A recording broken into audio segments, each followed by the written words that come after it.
देश और दुनिया के कोने कोने से राम भक्त अयोध्या पहुंच रहे हैं और अयोध्या में सरकार पूरी तरह से मैनेजमेंट करने में जुटी हुई है।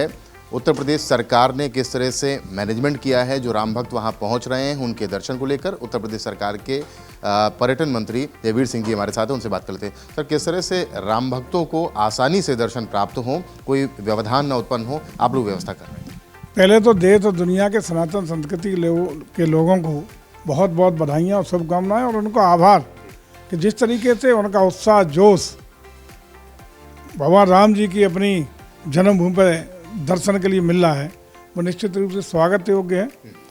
और हमारा भी प्रयास है, राज्य सरकार पूरी तरह दृढ़ संकल्पित है कि आने वाले सभी श्रद्धालुओं को सुविधापूर्वक, बिना किसी विघ्न बाधा के, बिना किसी दिक्कत तकलीफ के सुगमता से दर्शन हो सकें, उनके आने जाने में दर्शनों में कोई दिक्कत न हो, इसके लिए पूरी तरह हम लोग प्रयास कर रहे हैं।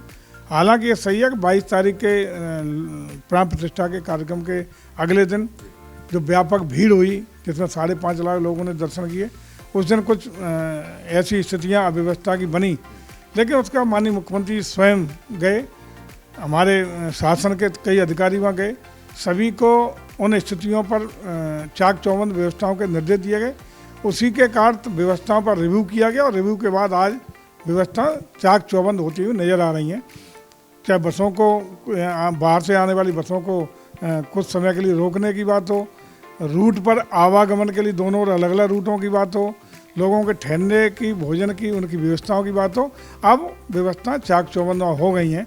लेकिन फिर भी हम लोगों का विनम्र अनुरोध ये है कि खास रूप से जो वीआईपी है हमारा देश का, वो कुछ समय के लिए आम जनों के, आम श्रद्धालुओं के हित में अपनी यात्रा को स्थगित रखें, थोड़ा सा नॉर्मल परिस्थितियाँ और बनने दें, उसके बाद ही आएंगे। तो मैं समझता हूँ हमारे व्यवस्थाओं के लिए ज़्यादा उनका सहयोग रहेगा, ये ऐसी अपेक्षा करते हैं। पूरी कैबिनेट कब दर्शन करने जा रही है और तमाम प्रदेशों की कैबिनेट और मुख्यमंत्री भी यहाँ पर आने वाले हैं?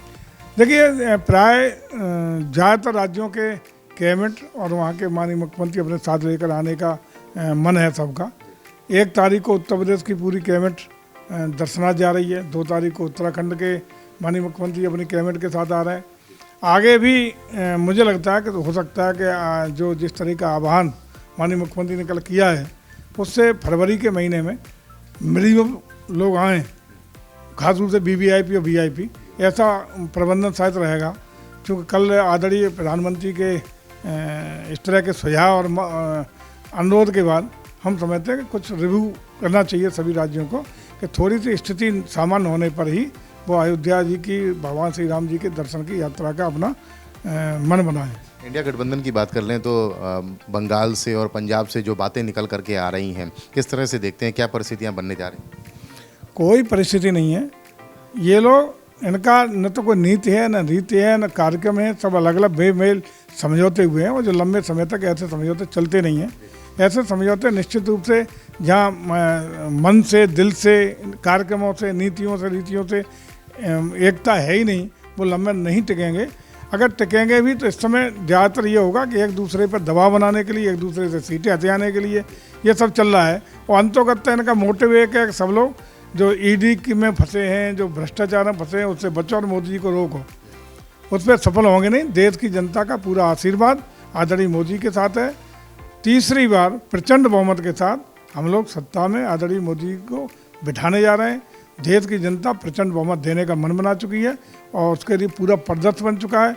चुनाव का समय भी नहीं है, चुनाव की डुगडुगी बच चुकी है और हम लोग 400 से ज़्यादा सीटें जीत करके। वही मेरा अगला सवाल वही था कि आखिरी सवाल ये है कि आज से चुनावी शंखनाद मोदी जी उत्तर प्रदेश से शुरू कर रहे हैं, बुलंदशहर से, और एक तरफ इंडिया गठबंधन से इस तरीके की खबरें निकल के आ रही हैं। क्या तस्वीर देखते हैं कि क्या होने जा रहा है यहाँ आपस में? बेमेल गठबंधन को आप कह रहे हैं कि बेमेल गठबंधन है और आपने शंखनाद शुरू कर दिया है चुनावी शंखनाद। देखिए, मुझे लगता है कि हमारे आप छोड़ दो, कोई भी गैर राजनीतिक व्यक्ति, आम समझ वाला व्यक्ति भी आज बता देगा कि पूरे देश का परिदृश्य क्या है।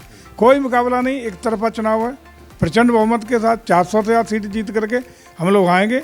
हमारे विधिवत चुनावी कार्यक्रम भी शुरू हो गए। प्रधानमंत्री का बुलंदशहर का दौरा आज लगा हुआ है।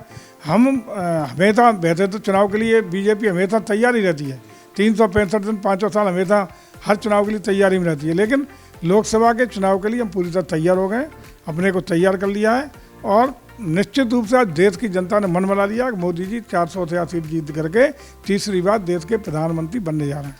तो पूरी तरीके से लोकसभा चुनाव को लेकर के इंतजाम जो प्रबंध है वो कर लिए गए हैं और रामलला की प्राण प्रतिष्ठा को लेकर जो राम भक्त दुनिया भर के कोने कोने से अयोध्या पहुंच रहे हैं उसको लेकर भी व्यवस्था चाक चौबंद कर ली गई है। लखनऊ से कैमरामैन रजीश तिवारी के साथ रतीश त्रिवेदी,